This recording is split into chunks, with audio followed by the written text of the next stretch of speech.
On January 31, 1994, Houston was shaken by a crime so cold-blooded it stunned even hardened police officers.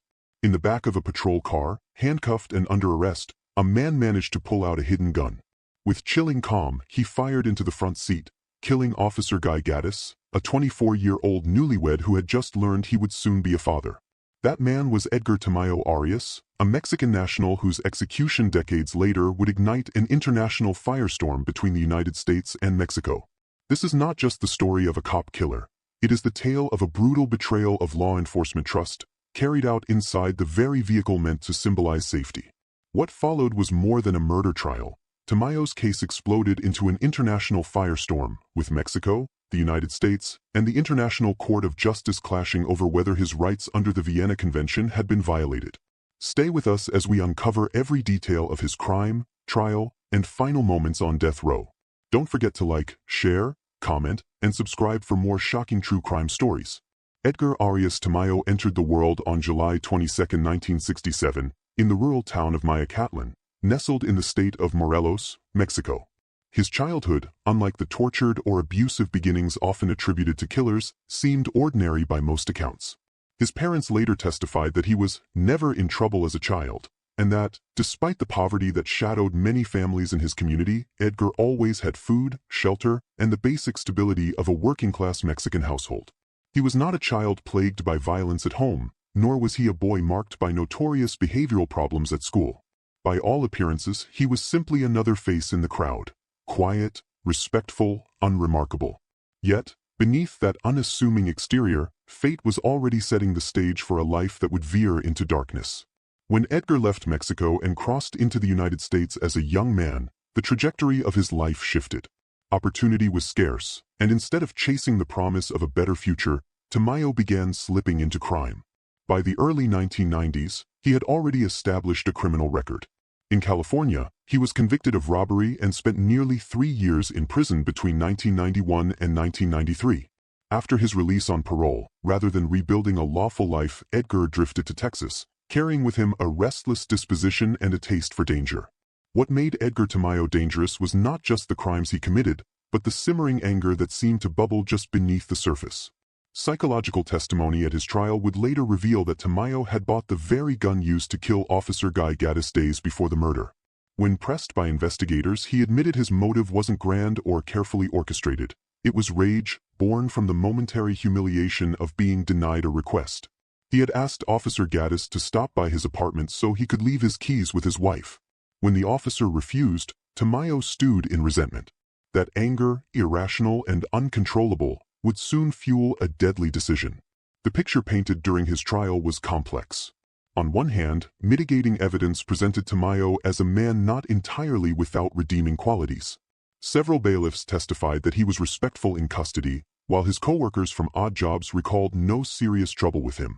His parents painted a portrait of a normal childhood, free of trauma or criminal leanings. But prosecutors countered this narrative with chilling examples of his prior bad conduct. Episodes where Tamayo had threatened neighbors, fired a gun recklessly toward mobile homes, and even chased a man with a weapon. To the jury, these weren't just isolated incidents. They were warning signs of an impulsive man with a dangerous lack of control. And so, Edgar Tamayo Arias's life entered the American spotlight, not as the quiet boy from Mayacatlan his family remembered, but as a convicted felon, a parolee on borrowed time, and a man whose rage and poor choices would place him on a collision course with an unsuspecting young police officer. It was the early hours of January 31, 1994, in Harris County, Texas, when the night took a deadly turn. Outside the neon glow of the Topaz Club, a man was ambushed, robbed, and left shaken. His watch was stolen, and 2 men, Edgar Tamayo Arias and his companion, Jesus Mendoza, fled into the shadows of the Houston night. But fate had already sealed their paths. Moments later, the victim spotted a patrol car and desperately flagged it down. Behind the wheel was Officer Guy Gaddis, a 24-year-old Houston police officer, dedicated, newly married, and just beginning what seemed like a lifetime of service. That split-second decision to respond would change history forever. Officer Gatis moved swiftly. He located the suspects, conducted searches, and in the glow of his patrol lights, handcuffed them both. The stolen watch was recovered, clear evidence of the robbery. The law had done its job, or so it seemed. But as the suspects were placed in the back of his patrol car, a chilling secret lay hidden. Edgar Tamayo Arias, despite the pat-down, had managed to conceal a firearm in his waistband. A weapon that would turn the night from routine arrest into unthinkable tragedy. Picture this. The suspects are cuffed, the officer is outside momentarily making a call or tending to procedure, and in that quiet, suffocating space of the police cruiser, Tamayo leans toward Mendoza. In Spanish, he whispers a confession, "I still have the gun." Think about that. Handcuffed, yet armed. How could such a deadly oversight slip through? When Officer Gatis returned and drove off, the city lights flickering through the windshield, he had no way of knowing that danger was seated just feet behind him. In an act as bold as it was ruthless, Tamayo wriggled his wrists just enough, pulled the hidden pistol free and aimed. With shocking calm, he fired through the plexiglass divider into the front seat. The bullets tore into Officer Gatis, striking him in the back of the head. The young officer never stood a chance. The patrol car veered out of control, crashing violently into a nearby house. Neighbors woke to the sound of metal crunching and glass shattering, only to discover a police car mangled against their property. In the chaos, Tamayo, still handcuffed, smashed his way out of a broken window and fled into the night. Imagine the scene, sirens blaring, lights flashing, a wounded officer slumped lifelessly in the front seat, while the suspect sprinted away, shackled yet desperate. How far could he possibly run? He didn't make it far. Just a few blocks away, officers closed in and arrested Tamayo. His short-lived escape was over. But the damage, the irreversible, devastating damage, had already been done. And then the devastating human cost. Officer Guy Gaddis was only 24 years old, with just 2 years of service at the Houston Police Department. He had been married not long before, and in the days before his death, he had received life-changing news. He was going to be a father. Think about that. His wife, newlywed, carrying a child, left to face a lifetime without him. A family forever scarred. A city in mourning. This wasn't just another line of duty death. It was a brutal betrayal of trust, a calculated act of violence committed against an officer whose only crime was doing his job. How does a community heal after such a loss? How does a nation grapple with a crime that is at once so senseless, yet so deliberate? As we dig deeper into this case, we are left with a chilling question for you. Was this a crime of anger, or was it cold-blooded murder planned long before that night? The murder of Officer Guy Gaddis sent shockwaves through Houston and beyond, and justice came swiftly. On September 27, 1994, less than a year after the crime, a Harris County grand jury handed down an indictment against Edgar Tamayo Arias. The charge was capital murder, Texas's most serious crime, reserved for the gravest of offenses. The indictment made clear, the state would seek the ultimate punishment, the death penalty. His trial opened that fall, in October of 1994. Courtrooms are often described as temples of justice, but on those days, the air inside was electric, charged with grief, anger, and the quiet determination of a community demanding accountability. The evidence was damning. Eyewitness testimony, physical evidence, and above all, the irrefutable fact that Officer Gatis had been executed in cold blood while performing his duty. The jury deliberated, and on October 27, 1994, they delivered their verdict. Guilty. Edgar Tamayo was convicted of capital murder. But the trial did not end there. In capital cases, guilt is only the beginning. What followed was the punishment phase, the most harrowing chapter of all. On November 1, 1994, jurors reconvened, now tasked with answering a chilling question. Should Edgar Tamayo live, or should he die? The prosecution came prepared, and they left no stone unturned. They painted Tamayo as a man beyond redemption, a dangerous repeat offender who had already shown society what he was capable of. They reminded the jury of his criminal history in California, his reckless violence, and his utter disregard for life. They emphasized the brutality of the crime, the betrayal of trust, and the fact that the victim was a police officer, shot from behind, in his own patrol car, while the suspect was under lawful custody. For the state, this wasn't just murder. It was an attack on law, order, and the very fabric of justice. The defense, however, fought desperately to save their client's life. They called forward bailiffs who testified that Tamayo was respectful in custody, co-workers who claimed he was not a troublemaker, and family members who described a childhood of ordinary struggles, not one destined for violence. His parents spoke of a son who, as a boy, never knew hunger, never lacked shelter, and never stood out as violent. They asked the jury to see not only the crime, but the man, an individual shaped by circumstance, anger, and poor decisions. Could mercy outweigh vengeance? In the end, the jury's answer was clear. After hours of deliberation, they returned with their decision: death. The gavel came down.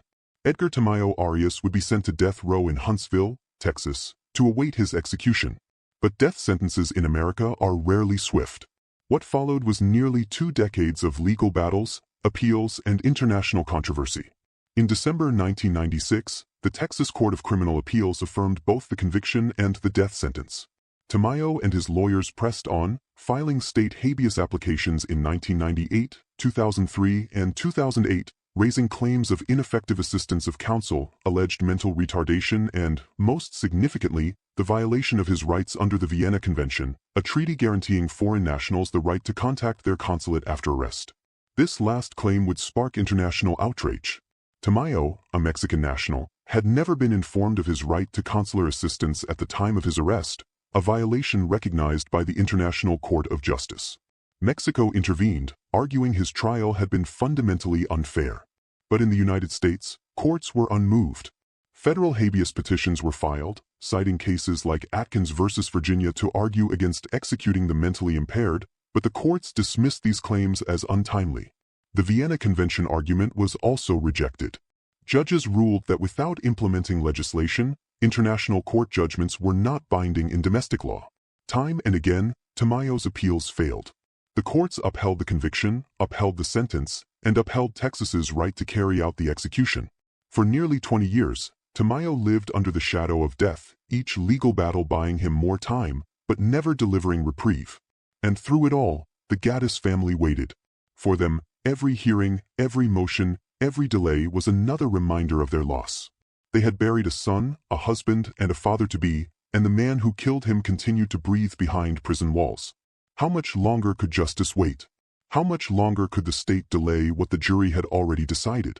As the years on death row stretched on, Edgar Tamayo Arias' case began to attract attention not only in Texas courtrooms, but on the international stage. His lawyers argued that the United States had committed a fundamental violation of law the very night he was arrested. Under the Vienna Convention on Consular Relations, a treaty ratified by the U.S. in 1969, every foreign national has the right to be told, immediately after arrest, that they may contact their home country's consulate for help. Tamayo, a Mexican citizen, was never informed. He faced the weight of Texas justice alone, without the guidance or intervention of his government. This violation was not unique. By 2004, the International Court of Justice, ICJ, in The Hague issued what became known as the Vienna decision, ruling that Tamayo and about 50 other Mexican nationals had been denied their consular rights. The ICJ ordered the United States to provide review and reconsideration of these cases. In the eyes of international law, Tamayo was entitled to another look, another chance. But in Texas, courts stood firm. They ruled that while treaties may guide foreign relations, the Vienna decision was not binding domestic law without implementing legislation from Congress. Judges refused to reopen his case. The gavel came down again and again. Texas would not yield to The Hague. Tamayo's defense pressed on, raising another argument, that he was mentally impaired. With an IQ score reportedly hovering around 67, his lawyers claimed he met the criteria for mild mental retardation, and therefore his execution would violate the Supreme Court's ruling in Atkins versus Virginia, which barred the death penalty for the mentally disabled. But the courts were unmoved. They deemed his petitions untimely, and the evidence presented not strong enough to overturn his sentence. The clock ticked on, and the death warrant remained. What made Tamayo's case extraordinary wasn't just the legal arguments, it was the diplomatic storm that followed. The Mexican government launched an unprecedented campaign to save his life, backed by human rights groups and even voices within the U.S. State Department. They urged Texas to halt the execution, warning that ignoring international law would damage America's credibility abroad and place U.S. citizens at risk in foreign countries. The message was clear: if America refused to honor treaties, why should other nations protect arrested Americans overseas? Yet Texas was unmoved. The Texas Board of Pardons and Paroles flatly rejected clemency. And Governor Rick Perry, known for his hardline stance on capital punishment, refused to intervene. The message from Texas was blunt: no foreign court, no treaty, and no foreign government would dictate how justice was carried out in their state.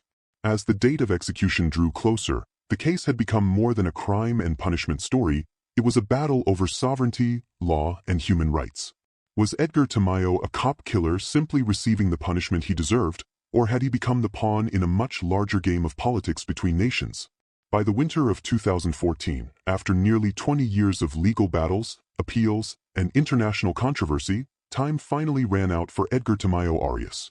The courts had spoken, the governor had refused clemency, and despite diplomatic pressure from Mexico and warnings from human rights organizations, the execution was set.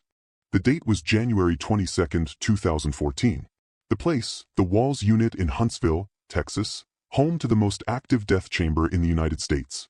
In those final hours, Tamayo followed the same ritual as thousands before him. Inmates facing execution are given one last request, a final meal. Tamayo declined anything extravagant. Instead, he ate what was served from the prison kitchen. A plate of enchiladas, rice, beans, and vegetables, a modest reflection of his roots, a simple end to a life that had spiraled so far from simplicity. For a man once caught up in international politics and courtroom drama, his last meal was strikingly ordinary. But it was his last words that revealed the deepest layers of his story. As he lay strapped to the gurney, the 4 lines already taped to his arms, witnesses watched closely, waiting to hear what his final message would be. Tamayo spoke softly, his voice calm. He apologized to the family of Officer Guy Gaddis, asking forgiveness, acknowledging the pain his actions had caused. He also thanked his own family, his lawyers, and those who had stood by him through the years. There was no defiance, no denial, no angry outburst. His words were measured, regretful, human, and haunting. Then, the warden gave the signal. At 9:32 p.m., the lethal dose of pentobarbital began to flow into his veins. Tamayo took deep breaths, his chest rising and falling, his eyes growing heavy. Within minutes, his body went still. At 9:32 p.m., Edgar Tamayo Arias was pronounced dead. Just like that, 2 decades of legal warfare and international debate ended in silence. For Officer Guy Gaddis's family, justice had finally been delivered, though no execution could ever erase their pain. For Mexico and its leaders, it was a bitter reminder of treaties ignored and citizens lost. And for Texas, it was another execution in a long line of death sentences carried out despite the world watching. But perhaps the most haunting part of this story is its duality. A young officer, only 24 years old, full of life and promise, murdered before he could see his child grow up. And the man who killed him, born in a small Mexican town, who crossed borders in search of something better but instead found himself trapped in crime, violence, and ultimately, death. So I'll leave you with this question. When justice and mercy collide, who should decide which one wins? Should the law bend for international pressure, or remain unshaken in the face of it? This has been the story of Edgar Tamayo Arias, a man whose crime sent shockwaves across nations, and whose execution became more than just punishment. It became a symbol of the tension between law, diplomacy, and humanity. Thank you so much for watching this video and staying with me until the very end. If you found this story gripping and thought-provoking, please hit the like button, share it with your friends, and let me know your thoughts in the comments below. And don't forget to please subscribe to the channel for more chilling and powerful true crime stories from America's death row.